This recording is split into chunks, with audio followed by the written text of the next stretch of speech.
नमस्कार, मैं हूं रत्नाकर त्रिपाठी। अनादि टीवी की इस पेशकश में आपका स्वागत है। मध्य प्रदेश में लगातार हो रही बाघों की मौत के बाद मुख्यमंत्री शिवराज सिंह चौहान ने 24 नवंबर को बांधवगढ़ नेशनल पार्क में एक बैठक बुलाई है। इसमें बाघों के संरक्षण पर चर्चा की जाएगी। बता दें कि बाघों की सर्वाधिक संख्या के साथ टाइगर स्टेट का दर्जा पाने वाले मध्य प्रदेश में अब इसी जीव पर संकट कायम है। बाघों की सर्वाधिक मौत को देखते हुए टाइगर स्टेट के दर्जे पर फिर संकट गहरा गया है। बाघों की मौत के मामले में मध्य प्रदेश फिर देश में पहले स्थान पर है। यहाँ पिछले 6 महीनों में 24 बाघों की मौत हुई है, जबकि बाघों की संख्या में देश में दूसरा स्थान पाने वाले कर्नाटक में इस अवधि में सिर्फ 8 और तीसरे नंबर वाले उत्तराखंड में 3 तो चौथे नंबर वाले महाराष्ट्र में 11 बाघों की जान गई है। वहीं साल 2018 में करीब 24 बाघों की मौत हुई थी, जबकि साल 2019 में 28 बाघों की जान गई। तो इस तरीके से मध्य प्रदेश में वो हालात फिर से बनते दिख रहे हैं जिनके तहत सन 2010 में इसका टाइगर स्टेट का दर्जा छीन लिया गया था। हम बता दें कि उस साल प्रदेश में 257 बाघ बचे थे। साल 2014 की बाघ की गिनती में कुछ स्थिति सुधरी थी, लेकिन महज 8 साल के अंतर से मध्य प्रदेश ने टाइगर स्टेट का खोया तमगा तो पा लिया, पर उसे बरकरार रखने में अब संदेह नजर आ रहा है। इसी पर प्रस्तुत है हमारा आज का ये कार्यक्रम। यदि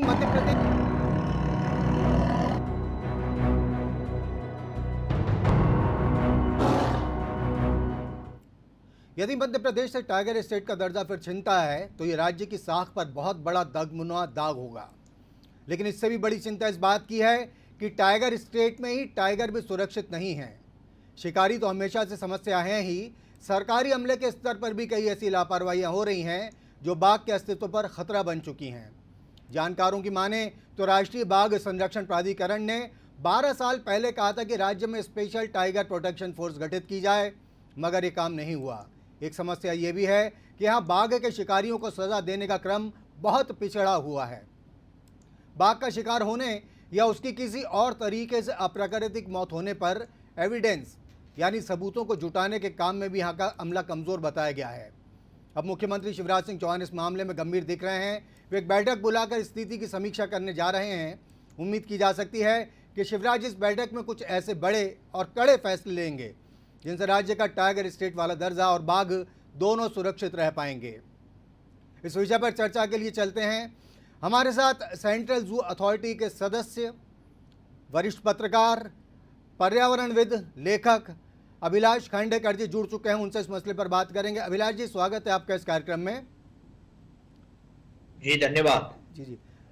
मध्य प्रदेश की स्थिति को देखकर जो लग रहा है सर, एक बहुत बड़ा फियर फैक्टर टाइप की चीज़ आ रही है कि टाइगर स्टेट का दर्जा इस राज्य से छिन सकता है। आपने इस दिशा में सर बहुत लंबा काम किया है, अध्ययन किया है, भ्रमण किया है, तमाम तरीके की वाकफियत आपने रखी है। आपको इस स्थिति के बनने के पीछे सर कौन से मेजर फैक्टर्स नज़र आ रहे हैं?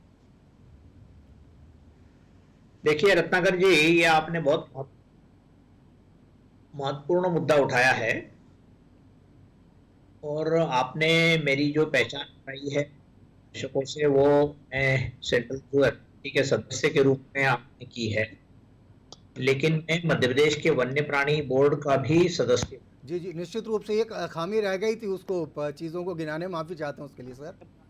सदस्यों वन्य प्राणी बोर्ड अर्थात वाइल्ड लाइफ एडवाइजरी बोर्ड का भी मेंबर होने के नाते ये मेरी चिंता का सबब है कि मध्य प्रदेश में बाघों के हालात क्या हैं। आपको मालूम है, आपने भी बताया पहले कि ये मध्य प्रदेश जो है वो टाइगर स्टेट का तमगा पा चुका है। टाइगर स्टेट का तमगा पाने के पीछे का मुख्य कारण यही रहा कि हमारे यहाँ सबसे ज़्यादा संख्या में बाघ पाए गए, और यदि वो बाघ अच्छी संख्या में पाए गए तो उसके पीछे का मुख्य उद्देश्य था कि यहाँ की जो संरक्षण की जो गतिविधियां हैं, जो मतलब जिसको टाइगर कंजर्वेशन एफर्ट्स बोलते हैं या इनिशिएटिव बोलते हैं या प्लानिंग बोलते हैं, वो मध्य प्रदेश में अच्छा खासा हो रहा था। ऐसे समय इतनी ज़्यादा संख्या में बाघ जो राष्ट्रीय पशु है उसके मारे जाने की खबरें निश्चित रूप से हमको बहुत ही न सिर्फ दुख पहुँचाती है, लेकिन इस तरफ भी ध्यान आकर्षित करती है कि हमारे मध्य प्रदेश के जो अलग अलग टाइगर रिजर्व हैं, चाहे वो कान्हा हो, बांधवगढ़ हो, सतपुड़ा हो, पन्ना हो, पेंच हो या अन्य कोई हो, तो यहाँ के जो जिस तरीके से नेशनल पार्क्स हैं उनकी क्या स्थिति है, क्या वहाँ पर वाकई में पोचिंग या जिसको कहते हैं अवैध शिकार हो रहा है, क्या ये बाघों की जो मौत हुई है क्या वाकई अप्राकृतिक है? क्योंकि प्राकृतिक मौत होना तो निश्चित रूप से निश्चित है, और वो एक समय के बाद में होती रहती है। बाघ बाघ कोई ऐसा नहीं है कि जो 40-50 साल तक जीता है, उसकी एक आयु की सीमा है। लेकिन मूल बात यह है कि बाघों के मारे जाने की या उनकी मृत्यु के जो कारण हैं, उसमें 3 या 4 कारण प्रमुखता से सामने आते हैं। जो गलत कारण गलत जिसको कहते हैं वो यही है कि पोचिंग, जो पुराने ज़माने में संसार चंद या उस तरीके के जो बड़े वाइल्ड लाइफ क्रिमिनल्स थे वो करते थे। वो बाघों को मारने के अलग अलग उनके पास तरीके होते थे, उससे वो पॉइजनिंग से मारते थे या दूसरे तरीकों से मारते थे। लेकिन आपस में झगड़ने, टेरिटोरियल फाइट से भी बाघ मारे जाते हैं, जिसको हम बहुत ज़्यादा अननेचुरल या जिसको अप्राकृतिक नहीं मानते हैं। लेकिन पिछले दिनों ये देखा गया है कि मध्य प्रदेश की जो वाइल्ड लाइफ विंग है, या मध्य प्रदेश में जिस तरीके से फील्ड डायरेक्टर्स की पोस्टिंग हो रही है, उसमें भी सरकार को ज़्यादा ध्यान देना पड़ेगा। आपको मैं बता दूं कि जिस वाइल्ड लाइफ बोर्ड या वन्य प्राणी बोर्ड का जो सदस्य मैं अभी बना हूँ 7-8 दिन पहले, उस बोर्ड पिछले 6-8 महीने से वो बोर्ड काम ही नहीं कर रहा था। कमलनाथ सरकार जाने के बाद में वो बोर्ड भंग हो गया था, और मार्च से लेकर अक्टूबर तक उस बोर्ड में, नवंबर में जाके वो बोर्ड बना है। तो इस दौरान क्या हुआ होगा, तो ये बात निश्चित है कि बोर्ड सीधे सीधे बाघ संरक्षण का काम नहीं करता है, लेकिन निश्चित रूप से उसकी नज़र मध्य प्रदेश सरकार का जो वन विभाग है वो वन्य प्राणियों की सुरक्षा क्या कर रहा है, उनकी किस तरीके से योजनाएं, इसके ऊपर ध्यान रखता है और समय समय पर सुझाव देता है। अभी तक तो उसकी मीटिंग नहीं हुई है, लेकिन मैं पिछले 10-12 साल से इस बोर्ड का सदस्य हूं, तो मुझे मालूम है कि मध्य प्रदेश में बाघों की स्थिति क्या है। और आपने ये मुद्दा निश्चित रूप से बहुत ही समय पर उठाया है। और यदि बाघों का जो टाइगर स्टेट का दर्जा यदि छिन जाता है मध्य प्रदेश का, तो मध्य प्रदेश कर्नाटक और दूसरे राज्यों से पिछड़ जाएगा, और फिर एनटीसीए या राष्ट्र देश भर में जो टूरिज्म की एक्टिविटीज होती है, और बाघ एक बहुत बड़ा टूरिस्ट अट्रैक्शन है, उससे मध्य प्रदेश को टूरिज्म का रेवेन्यू भी मिलता है। और दूसरी बात यह है कि बाघ वनों की जो का जो स्वास्थ्य होता है, ये हेल्थ ऑफ द फॉरेस्ट, उसका भी एक बहुत बड़ा इंडिकेटर निदेशक है। तो यदि हमारे यहाँ बाघ सुरक्षित नहीं है, यदि हमारे बाघ कम हो जाते हैं, तो उससे पता लगता है कि हमारे जंगलों में खतरा है, या हमारे नेशनल पार्क और उसके आस। और मैंने जो नाम लिए हैं, कान्हा, बांधवगढ़, पेंच, सतपुड़ा या पन्ना, इसके पेंच, या इसके अलावा आपको मालूम होगा कि रातापानी भी नेशनल टाइगर रिजर्व नहीं होने के बावजूद भी वहाँ पर काफ़ी बाघ है। भोपाल जो राजधानी है, वो एकमात्र ऐसा शहर है पूरे देश में जिसके म्यूनिसिपल लिमिट्स में लगभग बाघों की संख्या काफ़ी तेजी से बढ़ रही। करीब एनटीसीए ने जो पिछले दिनों चीफ सेक्रेटरी को पत्र लिखा है, उसमें लिखा है कि 40 से 45 बाघ भोपाल के जंगलों में हैं। तो ऐसी स्थिति में जब बाघ शहरों की तरफ आ रहे हैं, तो उनकी सुरक्षा करना भी मध्य प्रदेश के वन विभाग का और वन्य प्राणियों को जो संभालती है उस वन्य प्राणी विंग, मतलब वाइल्ड लाइफ विंग का काम है। ऐसी स्थिति में मध्य प्रदेश की सरकार क्या कर रही है, इसकी तरफ देखना। क्योंकि आपने कहा है बांधवगढ़ की मीटिंग, तो उसके बारे में मुझे तो मालूम नहीं था, आपसे मुझे पता लगा है। तो बांधवगढ़ में किस तरीके की ये बैठक हो रही है और उसमें क्या मुद्दे विचार अधीन रहेंगे, इसकी तरफ हम लोगों को भी नजर रहेगी। लेकिन ये निश्चित बात है कि मध्य प्रदेश में यदि बाघों की दुर्घटना से या अवैध शिकार से यदि मौत हो रही है, तो बहुत चिंतनीय विषय है। सर, यहाँ पर एक सवाल और उठता भी है। आपने सरकारी अमले की पोस्टिंग को लेकर बात कही।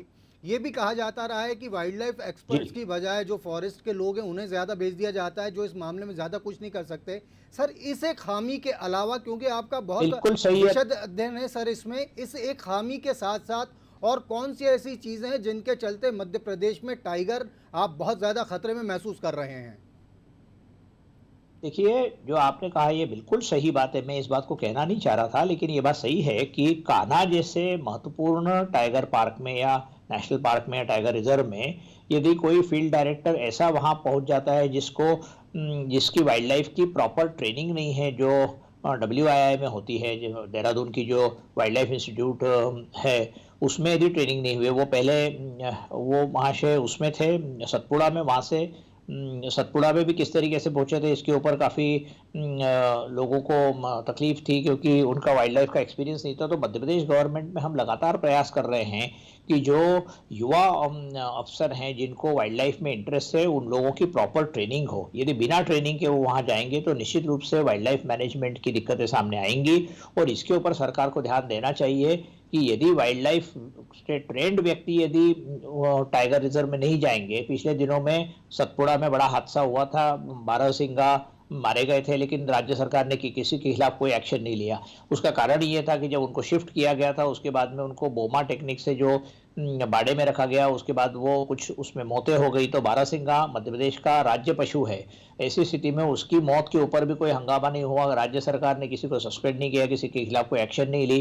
तो कहने का मतलब ये है कि ये पूरा जो इकोसिस्टम है, जिसमें जंगलों में चिड़ियाएं भी रहती है, जहाँ पानी है, जहाँ पर बाघ हैं, जहाँ पर घास है, जहाँ पर हिरन है, जहाँ पर अलग अलग नीलगाय हैं या बारहसिंगा है या गौर है, ये सारे वन्य जीव जहाँ पर रहते हैं, एक दूसरे पर इनकी निर्भरता है। ऐसी स्थिति में किसी भी इस पूरी लिंक में यदि किसी भी एक जानवर के साथ में कोई दिक्कत आती है, तो बाकी जानवर भी उस पर उसका दुष्परिणाम पड़ता है। रही बात इस चीज़ की कि मध्य प्रदेश को जब 2018 में दोबारा टाइगर स्टेट का तमगा मिला था, उस समय सबसे ज्यादा मध्य प्रदेश में बाघ थे। तो इसलिए एक एक बाघ के ऊपर एनटीसीए की नजर रहती है, और वो क्यों मर गया उसकी पोस्टमार्टम की उनकी कमेटी है, उनके प्रोटोकॉल्स हैं। तो ऐसे समय में एनटीसीए से भी मैं अपेक्षा करूंगा कि एनटीसीए भी मध्य प्रदेश में जो बाघ मारे गए हैं उनकी तरफ ध्यान दे और राज्य सरकार को भी अपनी नींद में से जगाने का काम करे।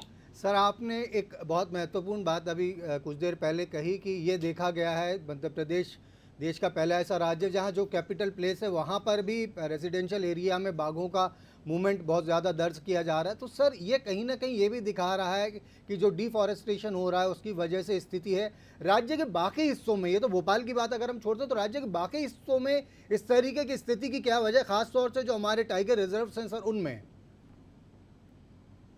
देखिए, टाइगर रिजर्व्स में भी आपको हमको लगता है कि हम किसी टाइगर रिजर्व कान्हा को हम नेशनल पार्क बना दें या टाइगर रिजर्व बना दें, लेकिन टाइगर को ये नहीं पता लगता है कि मैं टाइगर रिजर्व के अंदर रह रहा हूँ। उसका जो अधिवास है, उसमें जो उसको जो आवश्यकताएं लगती है, वो यदि कम होती है तो निश्चित रूप से वो बाहर आएगा।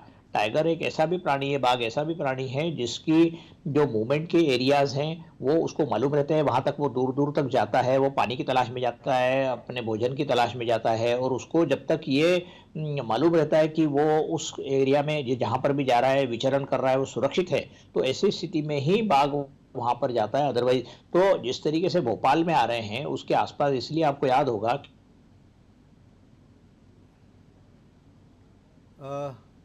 अभिलाष जी से हमारा संपर्क कुछ बाधित हुआ, हम फिर से उनसे संपर्क कायम रखने की कोशिश कर रहे हैं। अभिलाष खांडेकर जी, उन्हें टाइगर लवर के रूप में पहचाना जाता है, वो सेंट्रल जू अथॉरिटी के मेंबर भी हैं और बहुत नज़दीक से उन्होंने बाघों के प्रदेश में गतिविधियों का अध्ययन किया है। बहुत नज़दीक से उन्होंने इस बात को हमें बताया है कि किस तरीके से इस जीव पर किस किस किस्म के ख़तरे मौजूद हैं और इस दिशा में क्या क्या कदम उठाए जाने चाहिए।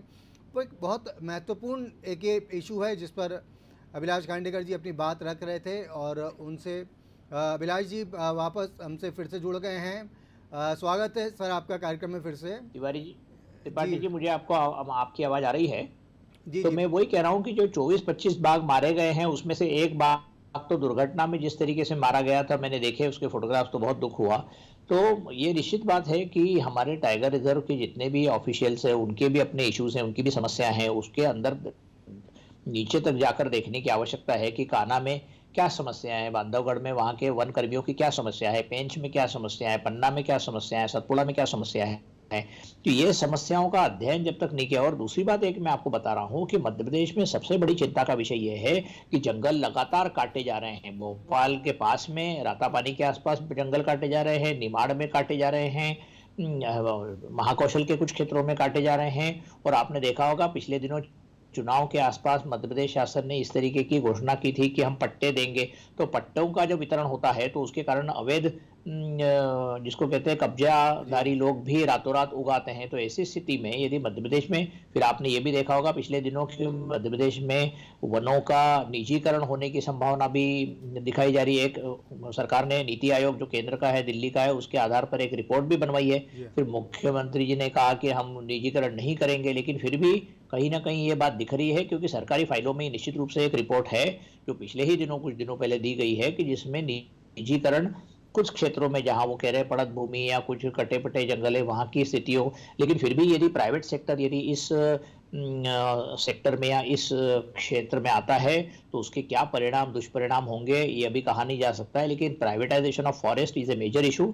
और सबसे बड़ी बात है कि जिस तरीके से मध्य प्रदेश में जो जंगल जो जो ग्रीन कवर था वो जो कम होते जा रहा है उसकी तरफ सरकार को देखना पड़ेगा। और मैंने इसके पहले भी कई बार ये कहा है त्रिपाठी जी कि बाघ जो है या चीतल है या आपका बारहसिंगा है या दूसरे प्राणी है, ये तो कहीं मतदान करने जाते नहीं है। इनका तो कोई वोट बैंक नहीं है बेचारों का। वोट बैंक है आदिवासियों का, वोट बैंक है टाइगर एरियाज के आसपास रहने वाले दूसरे लोगों का। तो निश्चित रूप से कोई भी पॉलिटिकल पार्टी, चाहे वो भाजपा हो या कांग्रेस हो, मुख्यमंत्री कोई भी हो, शिवराज सिंह जी हो, कोई भी हो, तो वो बाघों की चिंता के बजाय वो अपनी वोट बैंक की चिंता करते हैं।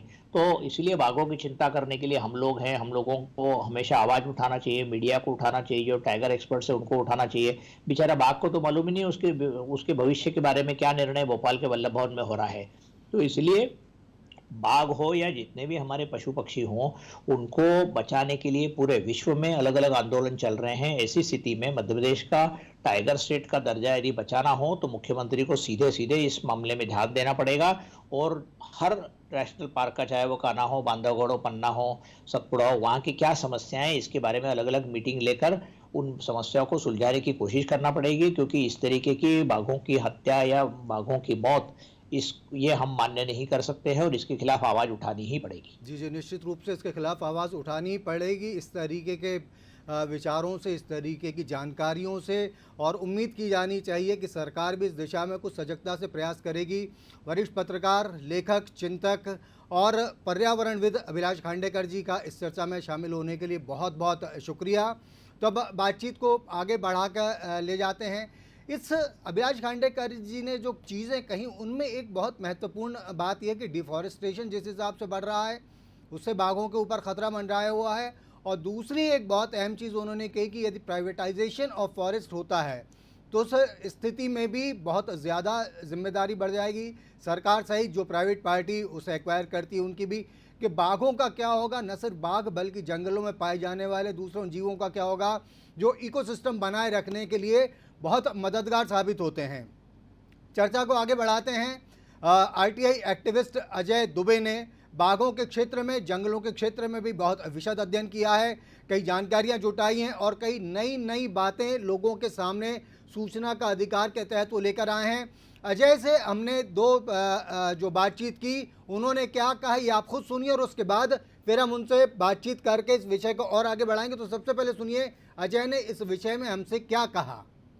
मध्य प्रदेश में पिछले कुछ दिनों में हमने ये देखा है कि बहुत बड़ी संख्या में बाघों की मौत हो रही है।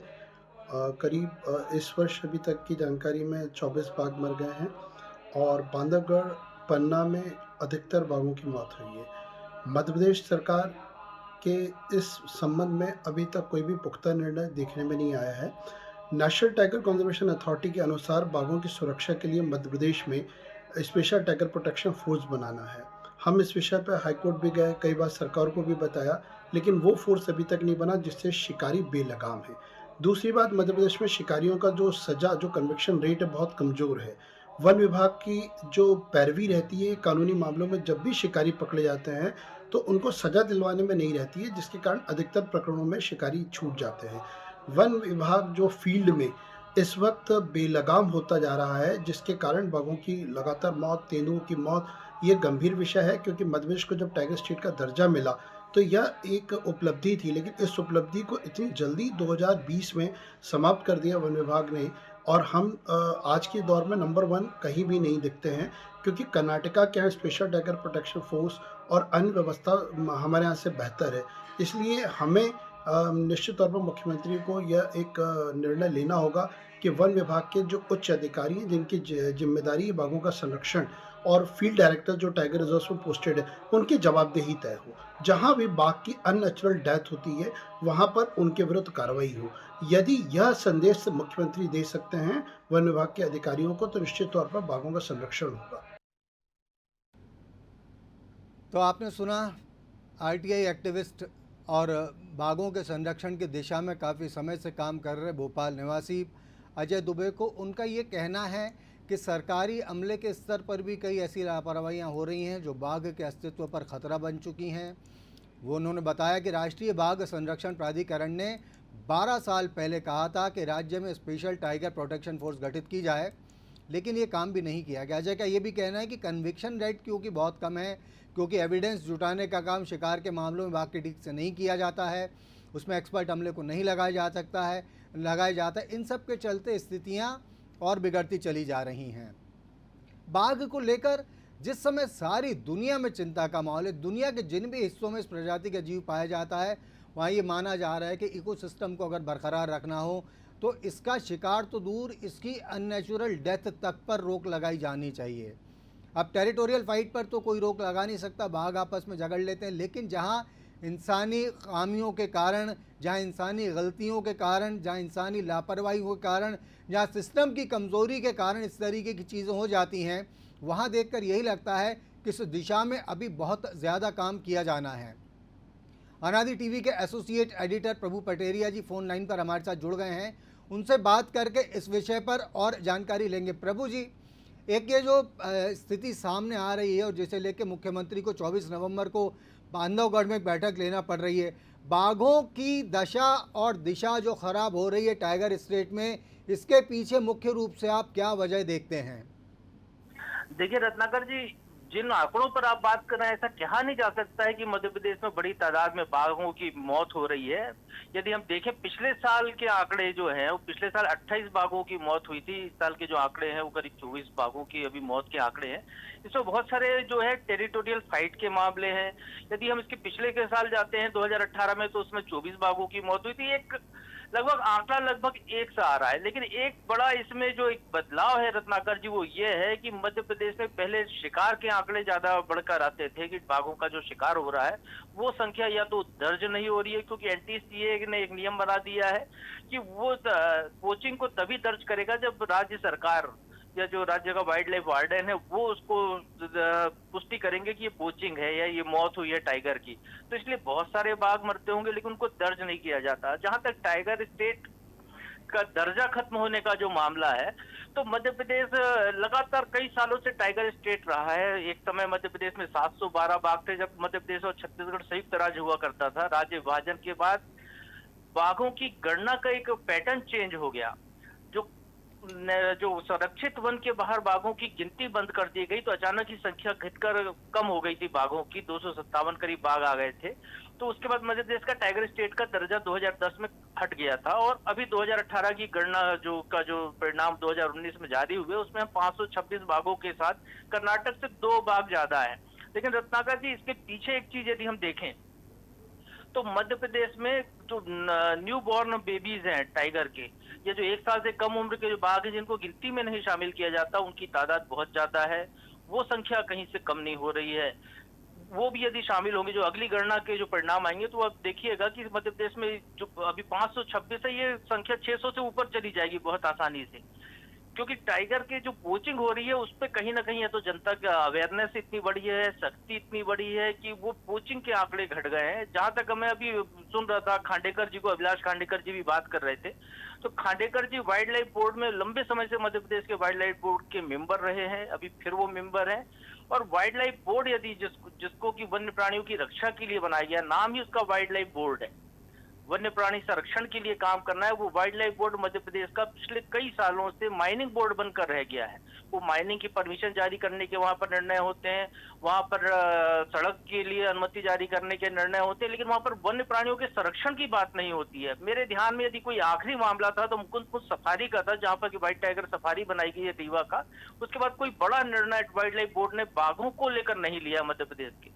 जिस बैठक की आप बात कर रहे हैं कि मुख्यमंत्री बैठक लेने जा रहे हैं, तो एक रूटीन कोर्स की बैठक है मुख्यमंत्री की, और वहां पर एक नया एक सेगमेंट शुरू किया जा रहा है। वो जरूर चिंता का विषय है कि मध्य प्रदेश के जो बफर जोन है, बफर में सफर के नाम से बफर जोन में नाइट सफारी की अनुमति मध्य प्रदेश सरकार देने जा रही है। ये एक बड़ा चिंता का विषय है। मानसून पर्यटन की अनुमति देने की जा रही है, क्योंकि पर्यटन को बढ़ाने की दिशा में प्रयास हो रहा है। तो जिस तरीके से इंसानों के मानव अधिकार होते हैं, वैसे ही बाघ के कहें या वन्य प्राणी के भी अपने अधिकार होते हैं। उसको वन संरक्षण अधिकार कह सकते हैं आप, उनके मानव अधिकार कह सकते हैं। तो उनके मानव अधिकारों का हनन है कि जब उनके प्रेगनेंसी का टाइम होता है, जब उनका प्रजनन काल होता है, तो वहां पर मानव दखल बढ़ाने की कोशिश की जा रही है, क्योंकि अधिकारी वहां पर पर्यटन से इनकम बढ़ाना चाहते हैं। रात को बाघ जब शिकार करता है, बाघ अमूमन दिन में आराम करता है, रात में शिकार करता है, रात में वो घूमता है, अपनी टेरिटरी बनाता है। उस उसके उस कार्य में आप दखल देने जा रहे हैं कि नाइट सफारी करके लोगों वहां पर उनके क्षेत्र में पहुंचेंगे बाघ को देखने के लिए। तो ये एक तरीके से जो जंगल है, जंगल की आत्मा है, उसको खत्म करने का काम है, क्योंकि बाघ है तो जंगल है। बाघ ही प्रतीक है जंगल स्वस्थ होने का आपका, क्योंकि बाघ है तो उसका प्रेवेश हिरण होंगे, हिरण तभी होंगे जब वहां पर अच्छी हरियाली होगी। तो हरियाली का प्रतीक बाघ है, उसको बचाने के लिए सरकार को पर्यटन के लिए सीमित, कम से कम वन क्षेत्र में सीमित किया जाए।